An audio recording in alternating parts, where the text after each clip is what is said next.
Hi, everyone, and welcome to a special series of LaunchPod episodes.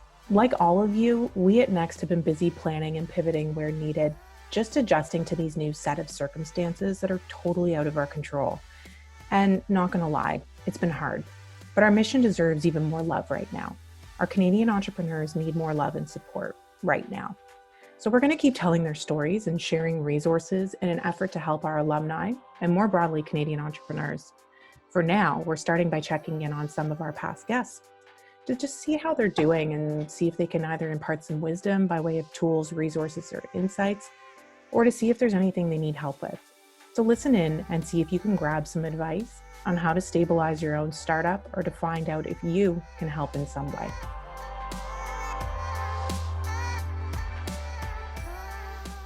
First up, I'm reconnecting with Next 36 alum and regular LaunchPod host Daniel Rodic. Daniel is currently head of market development at Clearbanc, where he gets to work alongside his friends Michelle and Andrew as they help small businesses grow, a mission that is more important than ever. Today, we'll be chatting with him from his living room now that Clearbanc has moved their 200 plus strong team to work from home. Daniel, welcome back to LaunchPod. Are you there? Haven't cut out yet. Okay, great. We're off to a good start. I'm pretty excited to have you on, obviously, to catch up. And, you've always got great insights, but you're usually on the other side of this. You've interviewed quite a few people for LaunchPod to date. You've always been so helpful in terms of finding people to participate, and you've been such a strong interviewer. So I'm just really appreciative of you taking a bit of time to chat with me today. And we'll just kind of go through a few questions and get a sense of how things are going in your life. Sound good? Yeah, love to. Cool. So I know if anybody knows you, they know how active you are. I always joke that I don't think you sleep because between your workouts and your social life and work, you are literally always on, but as someone who is so active and social, I think it'd be helpful to hear how you, in this new social distancing and work from home environment, how are you keeping your wits about you? I think it certainly took a couple of days. So we've been working from home now for maybe 2.5 weeks or 3 weeks. I've kind of lost count, but I remember after like the first day or two where it was really at Clearbanc, we was like, hey, let's just test this out and see how it goes. And in case we need to do it, then we'll stick to it. We just kind of never went back to working to the office, given how fast things progressed. Once it sounded like this was going to be somewhat an indefinite thing. The first few days was hard because I had to kind of accept that my old routine just doesn't match the new world we're living in. So, typically I had to wake up a bit earlier, then I'd leave to go to some like studio or gym or whatever it is. Then I get to work and, there was like a pretty kind of set process I normally followed on most days. And that just simply like didn't work anymore or was not needed. And so for a while I was kind of bummed that I wasn't waking up as early as I used to and was like frustrated as to why I couldn't do that. And then it ended up being, I wouldn't say there's like a trigger that like triggered the stop, but it was just as kind of sat with it for a while. I think it's really changing my thought process around, let's just like forget the world that existed, in February. That world now no longer exists. It's as if I've like taken this indefinite vacation, moved to a new place that has new rules, and new policies and new things I have to follow, and just live life accordingly.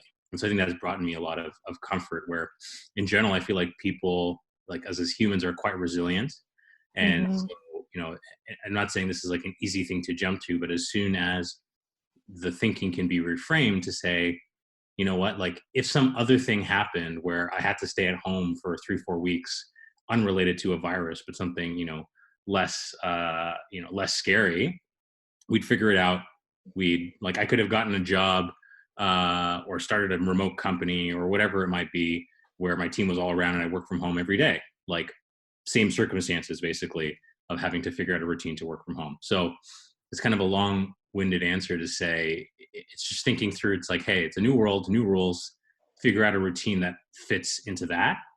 I think that's brought me a lot of comfort. So like tactically what it's been is, most of my friends, outside of my professional circle, are in the fitness community. They live and, communicate and talk on Instagram. And so it's been spending a lot more time chatting with them. I have, big group chats where sometimes we're talking about COVID, sometimes we're talking about funny things we see on the internet, sometimes we're debating different things. And so it's like, I don't feel like I've lost the social connection, but because they've kind of translated themselves into digital spaces and I just spend more time there. That's probably one of the things that's helped me the most, kind of Right. pushing And I through. mean, again, like knowing you quite well at this point, like I think the fact that you've shifted your mindset and been able to kind of carry through some of those parts of you that are always going to be a part of you, and you're just kind of changing what your day to day looks like, that makes a lot of sense. I mean, but it is hard, right, for people who are potentially already, a bit more introverted or struggling with finding routine. For people who might not be predisposed to such a mindset shift, like I don't know if you have people like that in your network, or if there's any other tools or resources you could recommend for people where they might be struggling. If not, it's okay. Yeah, I mean, I always end up referencing the same things all the time, because they end up being super helpful to me. So it's really the only thing I can reference. But probably the one framework that I've relied on comes from a book I read, called Obstacles Away by Ryan Holiday. And there's like a lot of content in the book, but the part that I think is most appropriate for this is that there's something that you can think through in your head of separating your feelings about something versus like the factual outcomes of that thing. Which all is to say is like, you can take any situation and it's up to you to frame it how you like. And so this is a very interesting thought I had a couple of days ago, and I was just reading an article actually today on CNN that talked about how the impact of the economy in the world slowing down due to COVID has already shown some benefits in reducing our kind of pollution output in key areas around the world. And so if you were to take that kind of thought experiment a step further, we don't actually know what would have happened had this virus had never hit, but we kept on producing and operating at the speed we normally did. And there's a world where this is like saved us from some like planet level calamity that could have had much worse ramifications. So it's not to downplay the effects of the virus, nor to say there's any like evidence I've seen that we've done that. But it's just interesting thought experiment to say like you could frame what's happening now as a negative or as a positive. It's just really up to you to do that. So that's like a book I've pointed a lot of people to, and it's helped a lot of people, even pre this in other situations. I think outside of that though, in terms of when I think about like habit forming, which is really what the crux of it is, like I had old habits and I can't live with those old habits anymore because they don't fit this new world. So what can I do? And I think it's just starting from ground up of experimenting. So maybe you've never meditated before, like try that and see which has an effect. If it doesn't, kill it, move on, try something else. And just kind of for each person, they'll have something that works for them. So it's hard to prescribe what works, but I think the framework is just like be open to testing as many different things as possible. And eventually you'll find some stuff that you like that stick, and you just have to accelerate the pace at which you do it, because you have to adapt a lot faster because the world's changing a lot faster. So that's for sure. No, I completely agree that, in terms of how you frame the world and interpret data, like there are a lot of tools out there, and I think trying to be as pragmatic as possible. I mean, also it's time frame, right? I think for me, again, like one thing that works really well is literally one day at a time. So it's what information is available to me that day. What are the 3 things that I want to accomplish that day? Because I think the world in which we live in, if there are all these unknowns, you don't like it starting to look too far out can become overwhelming and challenging.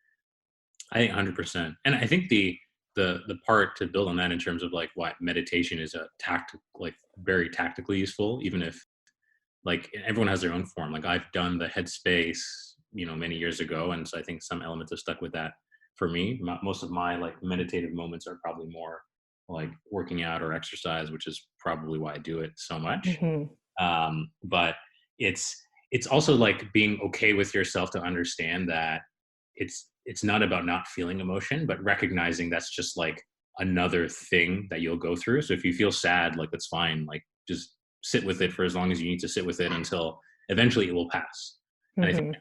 that's all it is. It's like eventually whatever it is that you're feeling in that moment, it's okay to feel that, and then know and just take comfort that that emotion will soon pass at some point, and then you'll move on to something else. And it's not to really like rush the process. It's just to observe it, be aware of it, and don't judge yourself for it. Yeah, totally.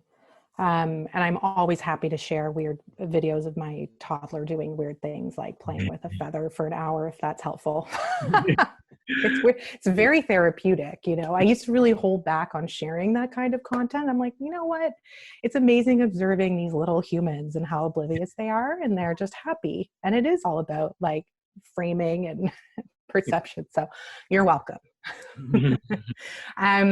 Shifting gears a little bit. I know, again, you've always been someone in my mind who is generally optimistic, and you're so good at spotting business opportunities, whether it's working with our entrepreneurs or with your friends in the health and wellness space. You know Amidst all of the noise and uncertainty, we can talk about Clearbanc, or we can talk about elsewhere. What opportunities, if any, are you seeing from a business perspective? Yeah, so I think there's probably three different things I've seen. Taking out like the obvious of like Clearbanc, for example, we're in the position of funding e-commerce companies, and so across our book we have companies that are obviously struggling through some of this, but we have lots of companies that are having record months. Like I think in an article from last week where our demand is up something like 34% post all this stuff happening. So we're in a fortunate position to have a product that kind of fits this new world. But outside of that, there's probably three things I've seen. So one, which I have not personally had a chance to look into too deeply, but I continue to see data points across a number of different sources highlighting opportunities in online learning. And so it's like it first came where the Dominic Barton, the ambassador to China for Canada, had flagged it. A few other articles I've read have flagged it. And so it's like, okay, a lot of people are mentioning this, so it's probably worth looking into more. And I think the underpinnings of it is that one of the main challenges of online learning and like ed tech has been getting into institutions to deploy your technology. And now, because it's like a necessity, a lot of that sounds like it's being fast tracked. So I can only talk about it. I sense there's something there, and I don't know Right. enough about the space to say there's something more, but it's just one thing Right. I've observed. Yeah. And I mean, you and I were talking about this the other day, right? Because I think we both know people in the ed tech space who have previously tried to get in with, especially like more in the public school and the Toronto School Board. And historically, there has been a bit of call it a firewall or a barrier to entry, because we've always delivered education in one way. And now it feels like across every type of education. I mean, look at Next Canada, right? Like we pivoted overnight to a remote program delivery and had to tap into software. And while we've always been somewhat of a tech company supporting other tech companies, I've been really amazed at, we have historically really relied on more physical in-class type of model, but we were able to take a 10-year-old model, break it apart. Obviously, we have the benefit of working with entrepreneurs like yourself, but it's been really amazing to see now what that remote education model looks like and how quickly we were able to enable it. Mm-hmm. Yeah, no, I think that's it's just like necessity. Like this crisis has created necessity that just makes things happen. For sure. And I mean, on the Clearbanc side, so there was that article in the Globe today. I don't know if you saw it, but just about the lending space in the fintech space. And it was interesting because they spoke to a few other companies that weren't quite as optimistic, but Michelle was quoted being more optimistic and echoing that Clearbanc is likely well positioned to weather this storm. Like, why do you think that is? You kind of started to talk to it just at the top of my last question. But what are some of the specific opportunities you see from a Clearbanc perspective, or more importantly, going back to our earlier conversation, what is it about Clearbanc and its culture that you think is enabling a solution in this new world that we're living in? Mm-hmm. Yeah, I think taking our product out of the equation, because it's somewhat unique to just the business that Michelle and Andrew have built is, financing e-commerce companies in a world where generally e-commerce is growing as a category. That those two things fit very well together. But with that said, I think having observed what's been happening inside over the past few weeks, probably what's been kind of the biggest differentiator. Again, I don't have context of what's happening in other companies, so it could not be that. But Mm-hmm. how we've been able to translate the in-person physical culture. We've never been a remote work from home of any kind company, at least from when I've been working with this team. And prior to that, sounds like for many years, it was never ever the case. And so somehow like that has translated very seamlessly, seamless as you can be, to an online environment. And so tactically, like some of the things that I found very helpful as a member of the team is they've tried to replace some of that high touch elements by every day at 5 o'clock. We have a team all hands, and those end up being different things every day. Sometimes it's just updates from the leadership on whatever project they were working on the day before, or it's treated as a town hall. Sometimes people have lots of questions about, hey, there's this new piece of news in the Ontario government about this subsidy. Like, what do you think about that? What do you think about what's happening in the markets? So on and so forth. And so in absence of us being able to like jump around to each other's desks, it's another version of that. And I think taking it a level out from the founders of the company, I think a lot of the leaders of the company have been trying to embrace a lot of the small cultural quirks that we have, of like we're a very high chirp culture, and so we see like funny stuff on people's video screens and stuff like that. We'll call it out and we'll joke about it, and a lot of people have either been growing like huge beards or shaving off their huge beards, and so that will always get lots of reactions. I feel like if anyone's ever watched Twitch or like an esports thing, those 5 p.m. calls to me feel exactly like one of those, where there's just like this chat stream going on the right side, just chirping. Yeah, it's and it's like that's unique to us, and that's what kind of made our culture special. Yeah. So I love that though. I mean, when I was just chatting with Emily earlier from Voiceflow, she was saying that humor is definitely one of the things that is keeping her team bonded, and just trying to have fun and find a bit of levity, like where you can, right? Mm-hmm. Yeah, and I think at the last piece too, it's like different people have kind of run into this of just being very cognizant that everyone in general is quite on edge. Your customers on edge, your other team members are on edge. And so as much as you can take some ownership of that to be as mindful as you can in your communication, it's almost like not that we at our company have to be careful or like filtered in our communication, but just recognize that like the way you write Mm-hmm. different than, or even the way you talk on video is very different than when you're interacting in person.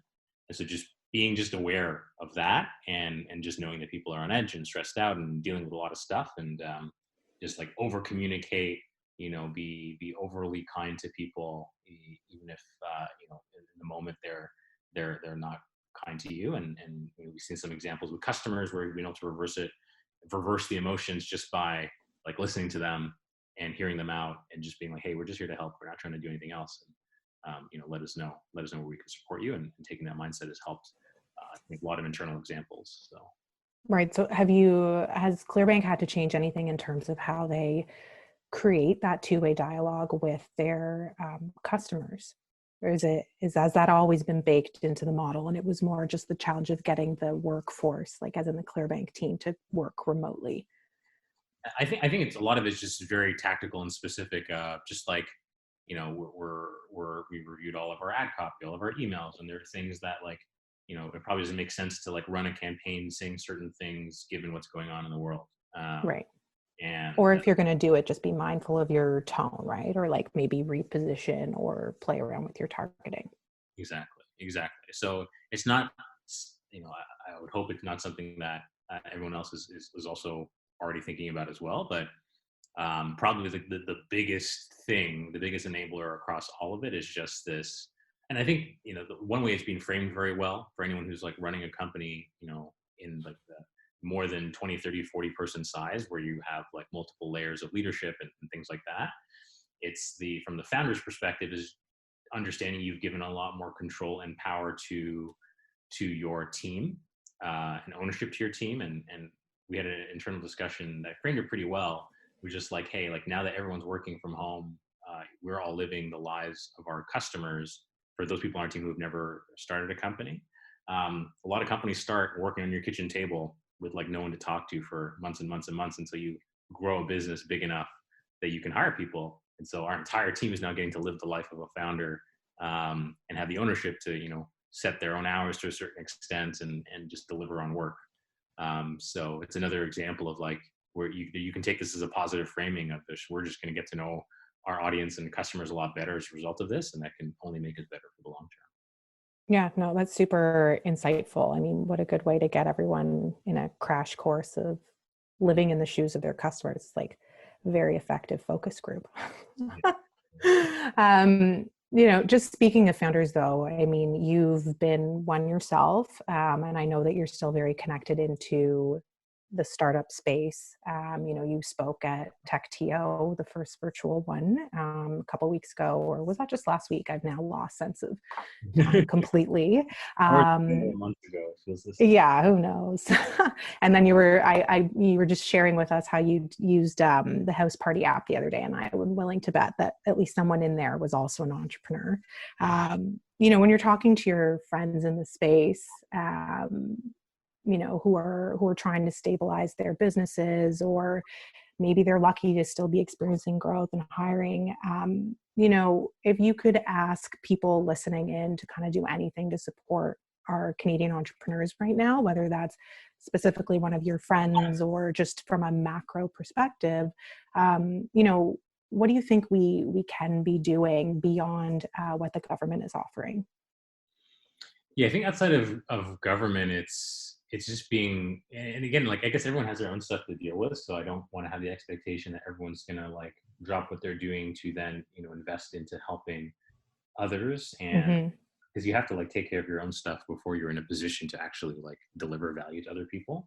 But I think for those that are like in a position of strength and privilege and luck that they're doing well, just be open and move quickly to help those who aren't. And so examples of that, there's like this growing list of people who for different reasons have been laid off or lost their jobs because their companies happen to be in industries that are just not doing incredibly well, but they're probably all like very talented people. And it's just like, how can you facilitate that shift and transfer of talent to the companies that need the help and support to grow? And like, I guess the framework I've been thinking about a lot is whatever we've just gone through in the past 2 weeks was to a certain extent probably going to happen just over a much longer time scale, like a move to work from home, a move to more virtual products of all types, a growth in e-commerce.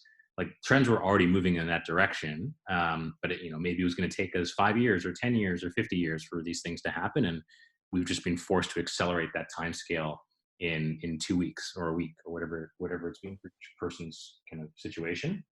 And so for founders and people in general, like the slowness and time kills a lot of things.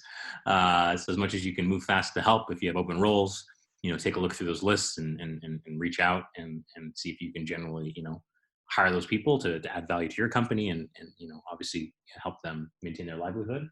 And then, going to the governments is just trying to think through every day. I've appreciated their like giving updates every day and moving as fast as organization as that can. And so now it's just really thinking through how do you just deploy capital and deploy resources to those who need it as fast as possible, as seamless as possible. And we'll see how it all works out. I haven't seen any signs to say that's not happening, but it's just like, how do you optimize for speed given everything else is moving at such a crazy breakneck pace? The only way to help is to move just as fast. Yeah, agreed. And I mean, I think, we're trying really hard to help enable some of that flow of information to our entrepreneur community in any way we can. That database you were talking about, I'll chat with you afterwards to make sure it's the same one that we have on our website right now. If it's not, I'll make sure to add the one you have. We're just trying to kind of share as many resources that we're coming upon. And I just kind of welcome you to, obviously, as you do, keep feeding me any of those, or, people looking for jobs, we can always post those in our community as well. And then, yeah, I agree with you. Just on the government perspective, those daily updates are tremendously helpful, and making sure that that information gets to the right people. Yeah, I'm just sending it to you right now in this Perfect. chat. That's the one that we've been working off of. I haven't looked at it recently. The last time I saw it was like 1,700 people plus. Wow. Okay. Yeah, I'll take a look. And then, yeah, for anyone listening in, we'll make sure that that is up on our website, and get in touch with Daniel or I if you have any questions. Thank you so much. This has been wonderful. I always really enjoy chatting with you. Next, we'll be speaking with Emily Lonetto, Head of Growth at Voiceflow. Voiceflow enables businesses to design, prototype, and build voice experiences. Emily was on an earlier episode alongside CEO and Next alumni Braden Ream. They shared their tips on growth in an emerging market. Today, we're checking in with Emily to see how she and the Voiceflow team are navigating growth amidst a very different set of circumstances. Emily, thank you so much for jumping on a chat with us. From what I understand, you are currently in the US, right? That is correct. And thanks so much for having me. No problem. And so for people listening in, I just thought we'd start by chatting a bit, like, how are you doing? Because I think you said you kind of unintentionally got stuck in the US, and obviously with social distancing practices in place, it doesn't really matter where you are, but I'm sure that was a bit of an interesting situation to navigate. So my first question is really just how are you doing? Yeah, I'm doing well. I think like I'm really thankful that I have a spot that I can post up, and that the whole team has really taken this stride. And I think being stuck in the U.S. in this, it doesn't really matter where you are right now. It's kind of interesting where the original intention of this trip was to come out so I could be closer to some of the in-person partnerships and in-person meetings that we were having. And for that to be stripped back and just kind of really rethink what our strategy looks like, it's been a really eye-opening and forced experience. For sure. And so, obviously you're not having those meetings in person, but did you find that those partners, are you still continuing with those conversations, or is everyone just kind of taking a beat to navigate their own challenges? What's interesting is that a lot of the meetings have still kind of gone on as planned, definitely with like alterations, no longer in person, a slightly different pivot to what our conversations originally were. But I think we're fortunate enough that we're in a space like Voice that has kind of found a new niche in this new environment that we're navigating. And I think there's a lot of people, especially our partners, that still want to have that conversation. Right. And, I'd love if you could elaborate on that a little bit, because I think, when we talk about supporting startups, it really is on a case by case basis, because it's a different world that we're living in, right? So customer mindset, preferences are different. People are working from home, but you raise a good point for Voiceflow. Given your business model, would you say it's opening up some new opportunities potentially for you and the team? I think that, like, given the way that things have gone right now, and with more people spending time at home, we've kind of seen two new trends that have kind of popped up. I think that it's definitely opened up new or wider opportunities for us to engage with people, get people interested in building or interacting more with the voice devices that they've had at home for a while or have recently purchased. And then I think on the other side, what Corona's really done for those that have spent more time at home is that they've actually had more time to engage with the devices, or even what I've heard most frequently on Zoom calls with partners is they've had Alexa the babysitter now trying to entertain their kids, or people I can relate. I have a toddler at home. I can very much relate to that. I think that it's really interesting. Like it's definitely more of like a learning curve for everybody, as you can imagine. But the opportunities are definitely exciting to hear or see how voice is becoming more commonplace as people have really been forced to adopt it a lot faster. Gotcha. So I think we'll see that in our product in the next lagging few months. Yeah, for sure. And I mean, I imagine, so just in terms of things changing every day and spotting opportunities and challenges and trying to move quickly on those is it safe to say that your team was already kind of a work from home culture? You were quite used to working remotely? So I think that I wouldn't say that we were used to working remotely. I think we were still very much so in that scrappy, like we love to be in the same room with each other type of phase. And I'm definitely feeling that. So much so that like we had our first virtual hackathon internally on Friday that ended up just turning into a 2-hour catch up and like fun call with our team because everyone just missed each other. I love that. That's great. Which was really wholesome, and I really appreciate it. Though nothing was hacked. But you had fun. Yeah, and it was great. Good. But yeah, I think that we before going into this, we're really trying to practice and adopt more remote friendly, more work from home policy as we started to diversify our hires, not only geographically, but also in terms of life stage. So people that have kids or people that live in different time zones or need to have a different or more flexible work schedule. So we were starting to adopt more of these things, and then it kind of went into a full force running test now. So I think that like many companies, we're still learning, but I'm thankful for those more proactive steps that we took a few months earlier.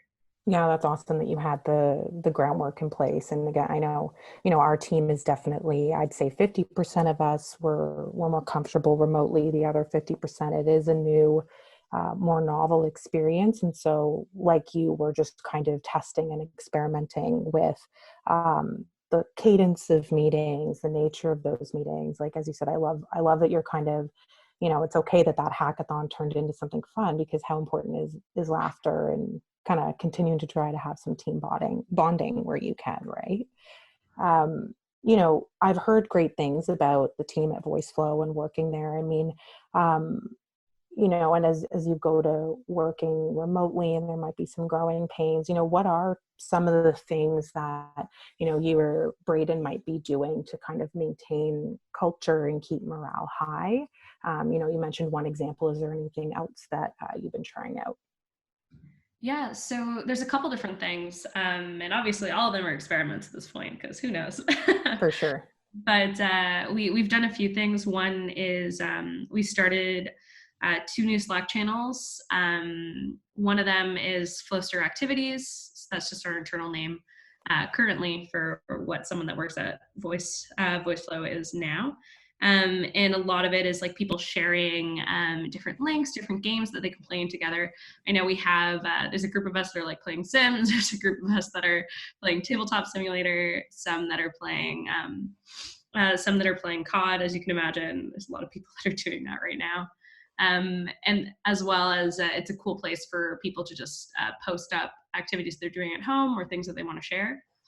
And we also do have another channel as well called our Remote Committee, where people have just been sharing new SaaS tools for us to try out and play around with that might make it easier for us to check in with each other or do better work while we're apart.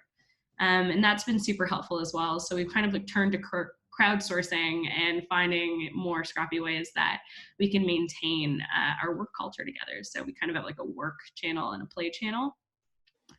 That's awesome. I'd Yeah, love and if then you just could like even share some of those ideas that have been thrown around. Like, I think that those would be so valuable to other startups out there.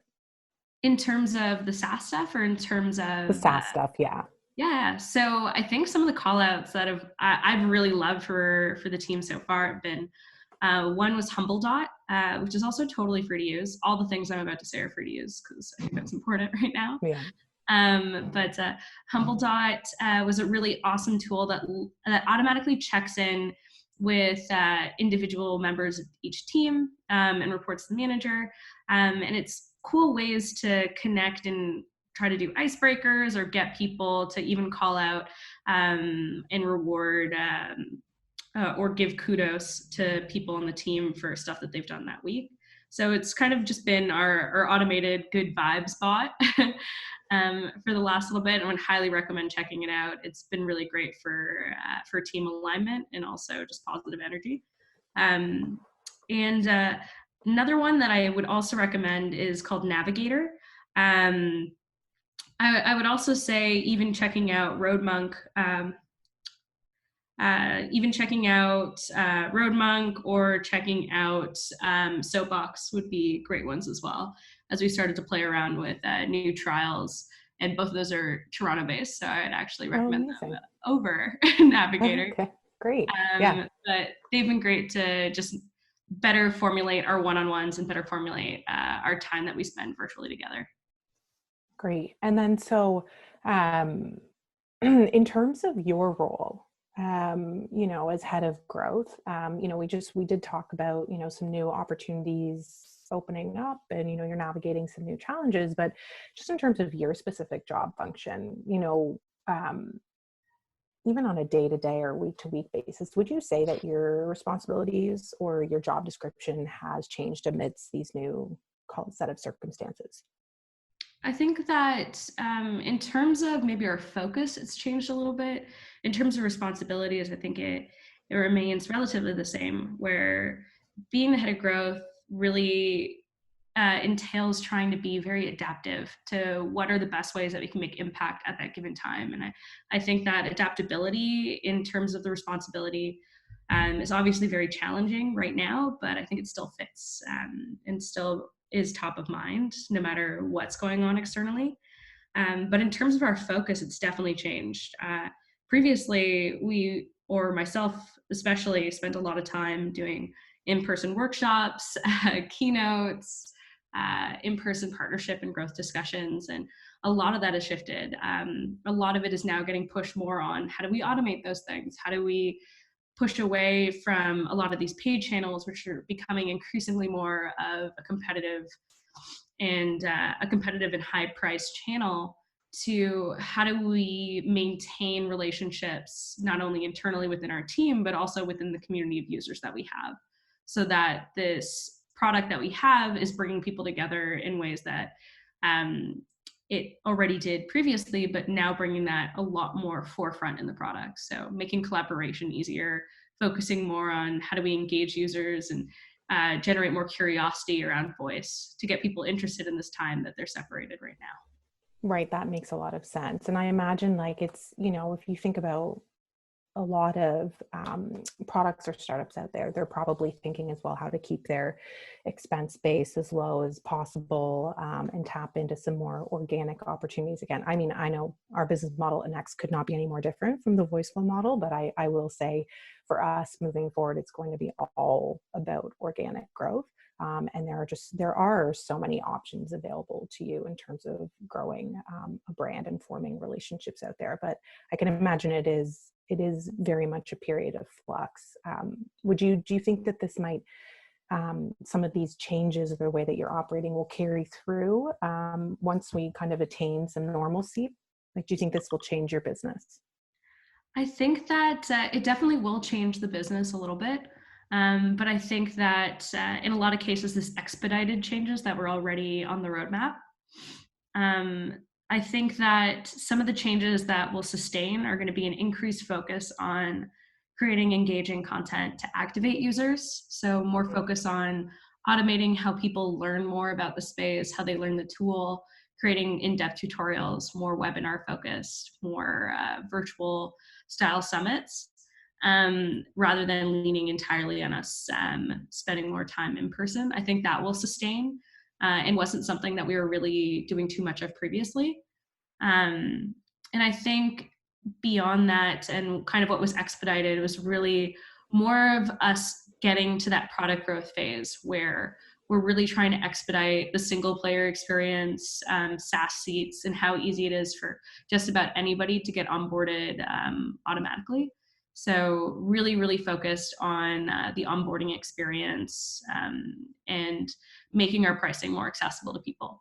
Mm-hmm. Makes sense. And, I do imagine a lot of what you're talking about can, again, scale to other organizations, but just, to wrap us up, if you're, I'm sure so many of your peers and other founders are just thinking about how to stabilize their business right now, but, what advice, tips, or resources would you offer for how more people could keep growth top of mind?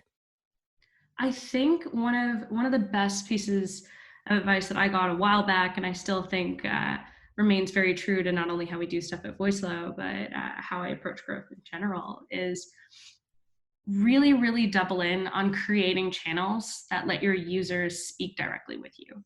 And I'm not talking about just making it easy for people to find support, but instead really focus, especially now, on engage the users that are already on your platform. See how they're navigating and use this time to really do your QA with your existing user base. It's a great time to focus on referrals. It's a great time to focus on building community and a brand around that community. And it's an even greater opportunity for you to spend some time reaching out to companies that are synergistic and also have similar audiences to you. So how can you broaden the scope of what your audience looks like, and how can you engage them in ways that are going to be more organic right now and more authentic? I think this is a great opportunity to do that. Awesome. I think that is fantastic advice. Thank you so much for chatting. And, I hope that you continue to have some fun with your team where you can, and that you stay in touch with your family. And we look forward to having you back in Canada. And I can't wait to actually meet you in person too. Something for me to personally look forward to. Excited to definitely do that when I'm back in Toronto. Thanks so much for listening. We'll be back with more stories and resources in the coming weeks, so please tune in or share with a friend. At Next, we're really optimistic about the massive impact entrepreneurs will have on our future economy and our ability to enable their continued success by the actions we take now. With LaunchPod, we'll play a small part in supporting entrepreneurs today and every day. Thank you.